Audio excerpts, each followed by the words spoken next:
جو آیا ہے نا، جو آیا ہے اس نے محبوب کو دیکھا ہے تو سر سے لے کر پاؤں تک تنویر ہی تنویر ہے. جیسے منہ سے بولتی قرآن کی تفسیر ہے، سوچتی تو ہوگی دنیا مصطفیٰ کو دیکھ کر بھلا وہ مصور کیسا ہوگا جس کی یہ تصویر ہے. حضور ہاں ایک بات آپ نے سمجھنی ہے، میں بہت لمبی تقریر کرنے کا قائل نہیں ہوں، ایک بات آپ نے سمجھنی ہے رک کے، بڑی ضروری ہے. سنت کو سمجھنا ہے، اسوہ حسنہ کو سمجھنا ہے. ہمارے ہاں نا لوگوں نے سنت شریعت کا مفہوم بھی اپنے اپنے حساب سے لے لیا ہے. بعض لوگ سمجھتے ہیں صرف 4-5 ہی شاید سنتیں، داڑھی رکھنا، پگڑی باندھنا، مسواک کرنا، میٹھا کھانا، یہی 4-5 لوگوں نے نا، یہ بڑی عظیم سنتیں، بڑی عظیم. داڑھی کتنی عظیم سنت ہے، اللہ نے عورت کو دی نہیں، صرف مرد کو دی. اس کے چہرے پہ دیکھنا اللہ پسند فرماتا ہے. امامہ عرب کا تاج ہے. مسواک حضور کو اتنی پسند ہے کہ فرمایا اگر امت پر گراں نہ ہوتا تو ہر وضو کے ساتھ مسواک ضروری قرار دے دیتا. لیکن یاد رکھنا صرف امامہ باندھنا ہی سنت نہیں، صرف داڑھی رکھنا ہی سنت نہیں، محض مسواک کرنا ہی سنت نہیں، سچ بولنا بھی سنت. پہلے آپ کافی خوش تھے، اب ہلکا ہلکا ایسے کرتے ہیں، کیا وجہ ہے اس کی؟ پہلے کافی خوش تھے، میں نے کہا سچ بولنا سنت ہے تو ہلکا ہلکا ایسے. تو اللہ کے بندے یہ تو وہ پہلی حضور کی ادا ہے، پہلی، یعنی نبی پاک امام الانبیاء ہیں، معراج کے دولہ ہیں، سرور کون و مکاں ہیں. لیکن حضور کا سب سے پہلا تعارف لوگوں کو یہ ہوا تھا کہ صادق اور امین ہے. بولیے صادق اور. حضور نے فرمایا مومن کبھی بزدل تو ہو جاتا ہے، مومن کبھی بخیل تو ہو جاتا ہے، پر میرا مومن جھوٹا نہیں ہوتا. مومن کبھی جھوٹا. سچ بولنا حضور کا طریقہ ہے. میٹھا بعض لوگ بولتے ہیں مطلب کے لیے، میٹھا بھی بولنا چاہیے، ہمیشہ اچھے اخلاق سے پیش آنا، لیکن سچ بولے. پتہ ہے انسان کا وقار کب ختم ہوتا ہے؟ جب وہ سچ نہیں بولتا. بہت بڑے بزنس مین سے کبھی ملاقات کیجئے گا، وہ آپ کو بتائے گا کہ جس کی زیادہ انویسٹمنٹ ہوتی ہے وہ بڑا بزنس مین نہیں ہوتا، بلکہ جس کا مارکیٹ میں اعتبار زیادہ ہو نا. ہاں جس پر لوگ بھروسہ زیادہ کریں. اگر مارکیٹ سے اعتبار اٹھ جائے تو آپ کے پاس کروڑوں اربوں بھی ہوں، کوئی چیز نہیں خریدتا آپ سے. آپ کا سچ بولنا اصل معیار ہے، سچ بولنا. ہمارے استاد صاحب ہمیں کہا کرتے تھے کہ جمعے کی جماعت کا اعلان اس طرح کیا کرو کہ 2:15 بجے تک سارے پہنچ جانا، مناسب وقت پہ جماعت کھڑی کر دیں گے. کوئی نہیں سمجھ آئی آپ کو بات کی؟ 2:15 بجے تک پہنچ جانا مناسب وقت پہ. کہتے یہ نہ ہو کہ تم نے کہا ہو 2:15 جماعت ہو جائے گی پھر 2:20 ہو جائیں، یہ سچ نہیں. کیونکہ تم نے کہا تھا 2:15 پہ جماعت. سچ سے معیار بنتا ہے، لوگ آپ پر اعتبار کرتے ہیں. یہاں تو بھائی حال یہ ہے کہ بیوی شوہر سے کہہ رہی ہوتی ہے پیسے تھوڑے دے دیا کر، ایک جوڑے میں گزارا کر لوں گی، لیکن ملتان جاتا ہے تو ملتان کا ہی بتایا کر. تو بتاتا کہیں کا ہے اور پہنچ کہیں اور جاتا ہے. اماں کہہ رہی ہوتی ہے بیٹا زیادہ ڈینگے نہ مار، بس سچ بولا کر. یہاں بھائی اتنے جھوٹ، اتنی بدے، اب تو اتنے جھوٹ ہو گئے کہ بہت سارے جھوٹوں میں جو سچ بولے وہ عجیب سا لگتا ہے.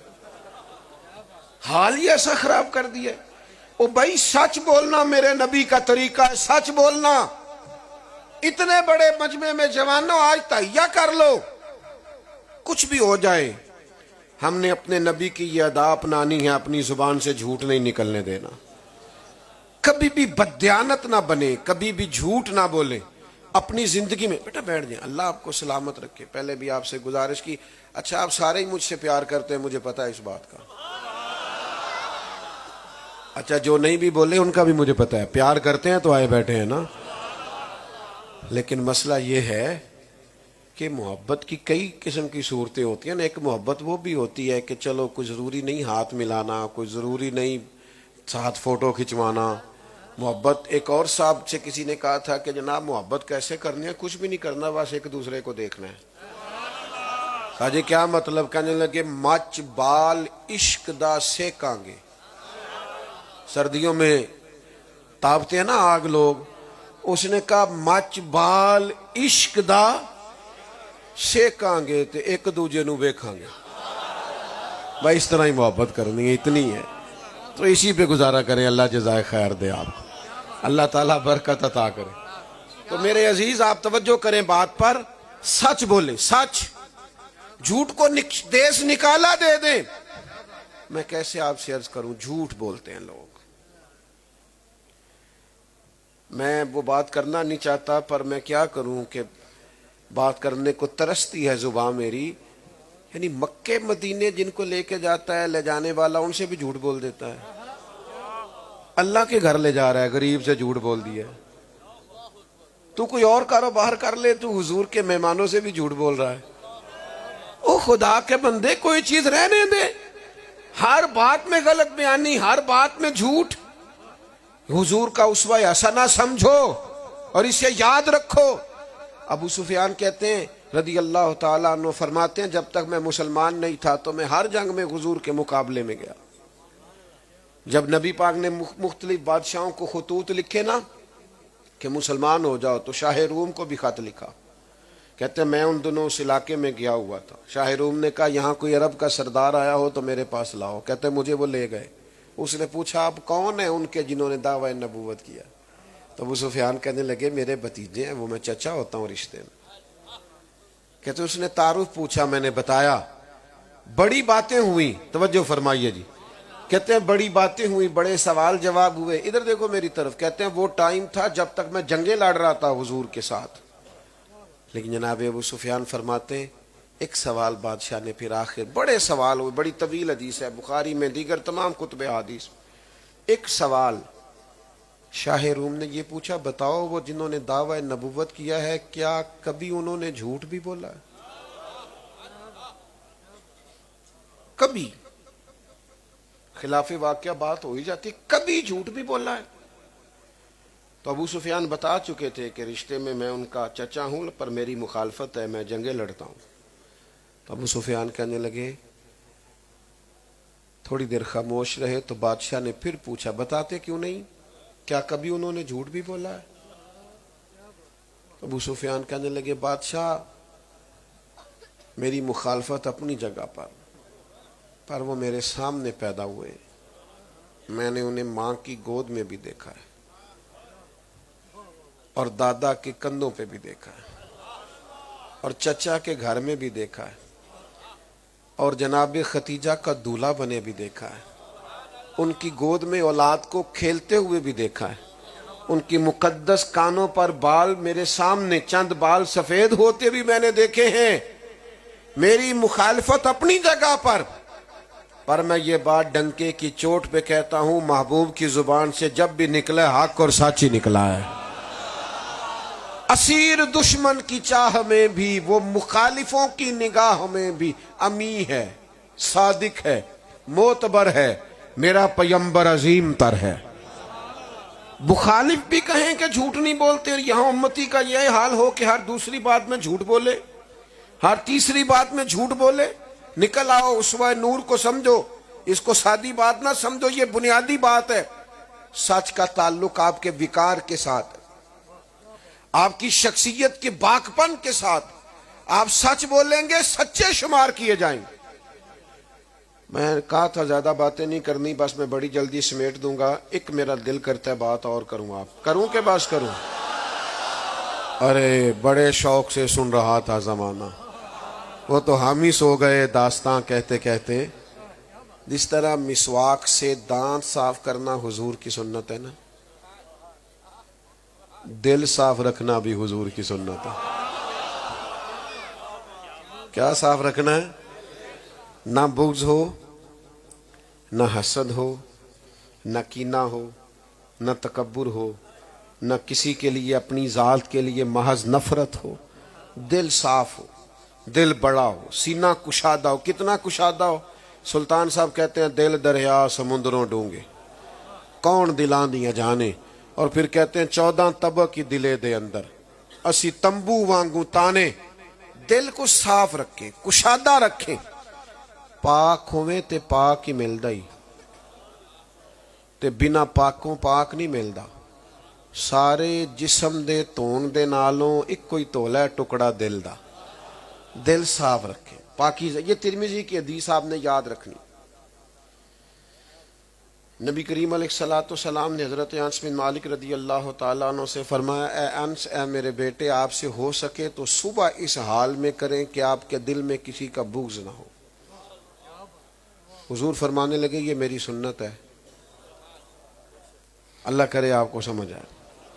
فرمایا صبح اس حال میں کرو کہ تمہارے دل میں کسی کا بغض، فرمایا یہ میری سنت ہے۔ دل کو صاف رکھیں۔ اچھا ہم نہ بلا وجہ دل میں چیزیں، اچھا کوئی لینا دینا ہی نہیں ہے، نفرت پال کے بیٹھے ہوئے، کوئی وہ دو بندے دور کھڑے ہیں، وہ بیچارے کوئی اپنی بات کر رہے ہیں، ہمارا خیال ہوتا ہے میرے خلاف کر رہے ہیں۔ او بھائی آپ اتنے ضروری بندے نہیں ہیں، ان کو کوئی اور کام بھی ہو سکتا ہے، آپ مفت میں پریشان ہیں۔ دل صاف رکھیں، یہ حضور کا طریقہ ہے، یہ اسوہ مبارکہ ہے۔ اپنے سینے میں کشادگی لائیں، آپ مہربانی کریں، یعنی بلا وجہ ہی۔ وہ میں چونکہ میں نے اپنا سارا ملک دیکھا ہے اور دنیا کے بھی کچھ کونے میں نے دیکھے ہیں، تو میں جس جگہ جاتا ہوں نا، جو عالم قریب ہوتا ہے نا اس علاقے کا، اس کی عوام تھوڑے بہت شکوے کرتی ہے،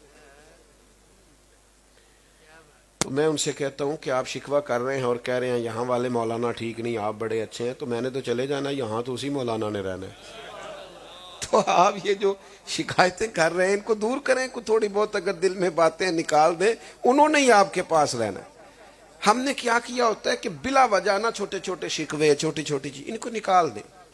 مسند امام احمد بن حنبل میں روایت موجود ہے، حضرت عبداللہ ابن عمر فرماتے ہیں ہم دو لوگ حضور کے پاس بیٹھے تھے، دروازے پہ دستک ہوئی تو محبوب نے فرمایا دروازہ کھولو، جو بندہ آیا ہے وہ جنتی ہے۔ کہتے ہیں ہم تو رشک کرنے لگے جسے حضور جنتی کہہ دیں۔ کہتے ہیں دروازہ کھولا تو بندہ بڑا سادہ سا، وضو کیا ہے، پانی سے داڑھی سے پانی کے قطرے گر رہے ہیں، کچھ سامان تھاما ہوا ہے وہ ایک سائیڈ پہ رکھا، حضور کی بارگاہ میں تھوڑی دیر حاضر ہوا، اجازت لے کے رخصت ہو گیا۔ فرماتے میں ساری رات رشک کرتا رہا، کتنا خوش بخت ہے جسے حضور نے جنتی کہا۔ کہتے ہیں اتفاق کی بات اگلے دن وہیں بیٹھے تھے، وہی جگہ وہی ٹائم، پھر دروازے پہ دستک ہوئی، حضور فرمانے لگے کھولو بھی، دروازہ جنتی آیا ہے۔ کہتے ہم بڑا ناز کر رہے تھے، ایک اور کے نصیب چمک گئے، لیکن دروازہ کھولا تو وہی بندہ تھا جو کل آیا تھا۔ یک نہ شد دو شد، دو دفعہ جنت کی بشارت، اور ناز کرنے لگے۔ اسی طرح وہ سادگی میں آیا، تھوڑی دیر بیٹھا، روانہ ہو گیا۔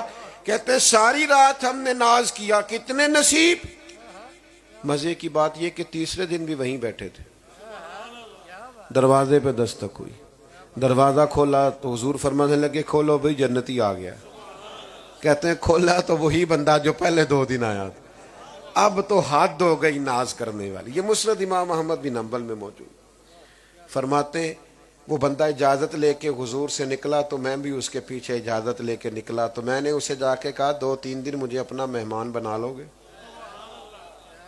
بڑی حیرانگی والی بات ہے نا، جس کا 2 گلیاں چھوڑ کے گھر ہے وہ کہے مہمان بنا لو۔ کہتے ہو مجھے کہنے لگا میں کوئی امیر آدمی نہیں، پر جو روکھا سوکھا کھاؤں گا آپ کو بھی دے دوں گا۔ میں نے کہا ٹھیک ہے۔ کہتے میں 3 راتیں اور 3 دن اس کا مہمان رہا، میں ڈھونڈنا چاہتا تھا کہ وہ کیا عمل کرتا ہے جس کی وجہ سے حضور نے 3 دفعہ جنت کی بشارت دی۔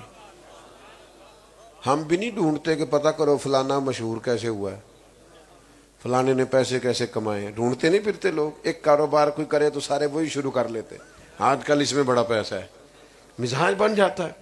وہ لوگ ڈھونڈا کرتے تھے کہ پتہ کریں یہ اللہ کے قریب کیسے گیا، کس طرح نبی پاک نے اسے بشارت دی۔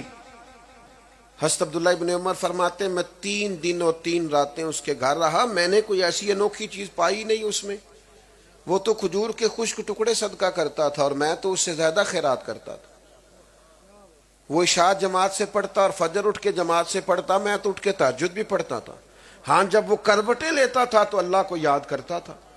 فرماتے ہیں 3 دن اور 3 راتیں رہا پر میں نے کوئی ایسا عمل نہیں دیکھا. فرماتے ہیں تیسرے دن میں اجازت لے کے جانے لگا تو وہ بھی پریشان تھا کہ بندہ آیا اور 3 دن رہا اور بات بھی نہیں. تو میں نے کہا بھائی میں بتا کیوں آیا تھا؟ تو وہ خوش نصیب ہے جسے 3 دفعہ حضور نے جنت کی بشارت دی. میں چاہتا تھا پتہ کروں، ڈھونڈوں کہ وہ کیا خاص بات ہے جس کی وجہ سے نبی پاک نے جنت کی بشارت دی. تو کہتے ہیں وہ کہنے لگا کچھ بھی نہیں، جو ہے آپ کے سامنے ہی ہے، آپ نے دیکھ لیا میرے پاس جو ہے. ہاں ایک عمل ہے. میرا مضمون مکمل ہو گیا، بات پر غور کیجئے. کہنے لگا ایک عمل ہے. ادھر دیکھو نوجوانوں. کہنے لگا صبح اٹھ کے جب اپنا دل دیکھتا ہوں تو میرے دل میں کسی کے لیے بغض کوئی نہیں، عداوت کوئی نہیں، اپنی ذات کے لیے کسی سے نفرت کوئی نہیں. میرا دل صاف ہے، ہلکا پھلکا ہے، اندر میرے کسی کے لیے کچھ نہیں. حضرت عبداللہ فرماتے ہیں بس میں سمجھ گیا وہ جو تیرا دل صاف ہے نا، تو محبوب نے اس کی برکت سے 3 مرتبہ جنت کی بشارت عطا فرمائی. اپنی ساری تقریر کو دوبارہ دہراتا ہوں. ایک تو ہر بندہ چاہتا ہے میں اپنے خالق کو ڈھونڈوں، مالک کو ڈھونڈوں، اس کا واحد ذریعہ ذات رسالت مآب. جتنا حضور کی قریب جاؤ گے، سیرت پڑھو گے، اخلاق پڑھو گے، کردار پڑھو گے، اتنا اللہ کی بارگاہ تک قرب ملے گا. اور پھر اسوہ حسنہ کو محدود نہیں کرنا 4-5 سنتوں میں، اس میں وسعت دیکھیں، بڑی وسعت ہے. لیکن 2 باتیں بنیادی میں نے آپ کے سامنے رکھی. ایک سچ بولنا ہے، ایک دل کو ہلکا سا بولیے گا. ایک سچ بولنا ہے، کیا کرنا ہے، اور دوسرا دل کو آج رکھیں گے انشاءاللہ تعالی. کل ہلکی سی کوشش کریں کہ جھوٹ نہیں بولنا، تھوڑا سا تبدیل ہوں، تھوڑا سا بدلیں. آخری گزارش یہ ہے کہ جنہوں نے عشاء نہیں نہ پڑھی، پڑھے بغیر سونا نہیں، اور تگڑا سا الارم لگانا ہے، تگڑا سا، بلکہ 2 الارم لگا لیں، ایک قریب ایک تھوڑا دور رکھ لیں تاکہ اٹھ کے بند کرنا پڑے. اٹھیں گے تو پھر وضو بھی کر لیں گے. 2 الارم لگا لیں تو گھر والے پوچھیں تو سویرے اٹھتا ہی نہیں، خیر ہے؟ تو کہے رات جلسہ نہیں سن کے آیا میں نے. اب انشاءاللہ نماز پڑھا کروں گا. میں دعا کرتا ہوں اللہ ہماری حاضری قبول فرمائے. آخر دعوانا الحمدللہ. اللہم صلی علی سیدنا محمد.